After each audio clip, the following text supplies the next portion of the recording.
We are your nonstop local election headquarters, and the midterms are coming up tomorrow. There are several key races in both Washington state and Idaho, including multiple legislative positions that could potentially help shift the balance of power between the political parties. There are also several initiatives on the ballot. John Webb is headed to Boise tonight, where he will be covering the Idaho races tomorrow, but he joins us now with a breakdown. John? Good evening. Here in Idaho, constituents have two questions on the ballot this year. In Washington, they have two advisory votes as well. Both would directly affect constituents, so let's get right into it.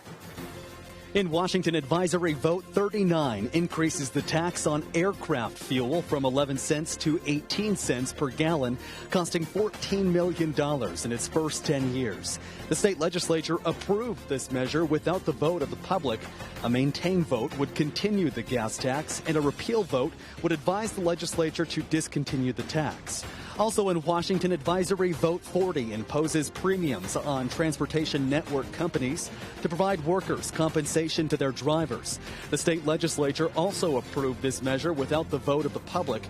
A maintain vote would advise the legislature to maintain a tax on transportation network companies. A repeal vote would advise the legislature to discontinue the tax. Here in Idaho, a constitutional amendment is on the ballot. SJR 102 would allow the legislature to call itself back into session. Right now in the state of Idaho, only the governor can call a special session. Former Governor Butch Otter recently called the amendment very dangerous in an interview with Nonstop Local.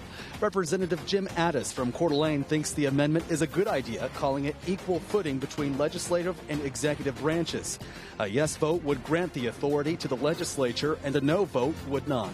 The state of Idaho also has an advisory question for voters. The state had a record surplus this year, over $500 million. An approved vote would put that money back into the taxpayer's pocket and into classrooms. A disapproved vote would not.